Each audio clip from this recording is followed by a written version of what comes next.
We're back now with a closer look at a health issue that often goes unnoticed, especially among men. We're talking about vascular disease, which affects the body's network of arteries and veins. And experts say that ignoring early symptoms, not getting screened, not paying attention to your health can, of course, lead to serious complications. Dr. Adam Hicks is a vascular surgeon with Franciscan Health. Thank you so much for being here to talk about it today. Awesome. Thanks for having me. So let's talk specifically about, you brought some props. Aneurysms. That's something that we hear a lot about. Can be scary to hear about that. Explain what those are. So an aneurysm is just a dilation of the blood vessel, and typically the ones that, they can happen anywhere throughout the vascular system. The models I have here are examples of the aorta having an aneurysm, which I'm sure a lot of viewers have heard about. Basically what that is the blood vessel has increased in size, and that can lead to a bleed and a life-ending rupture. And oftentimes people don't even know that they have these. Okay, so since you brought these props, explain what exactly we're looking at here. So this is the aorta inside the chest. So the heart sits here, and this kind of makes this candy cane appearance towards the back of your spine.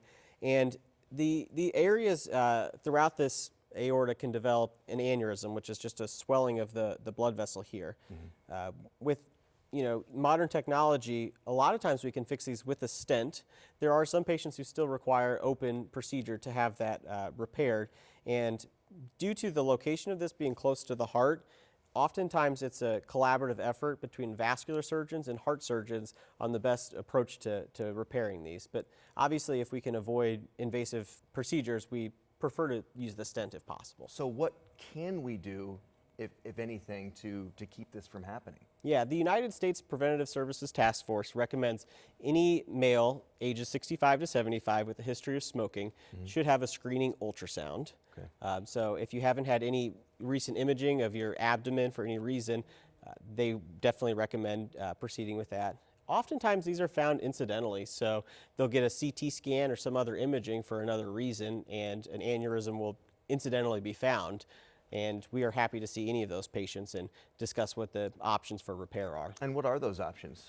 So classically these were repaired with an open surgery, but in the modern era, close to 80 to 90% of these are able to be repaired with a minimally invasive approach with a stent through the artery in the groin. And how long is the recovery process? What's the recovery process like? Yeah, for those patients that can have a stent placed, it's usually just one night in the hospital. And after that, we do some surveillance imaging in the clinic kind of moving forward. But most people are kind of back to their usual activities within 7 to 10 days of having this repaired with a stent. So we're talking about pretty easy steps to take to potentially save your life. Correct. So identifying, an aneurysm being present, and then, getting treatment should it meet the criteria for treatment.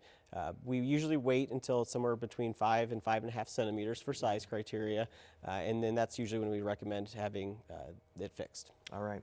Dr. Hicks, thank you so much for being here. Really appreciate your time. Of course. Thank you.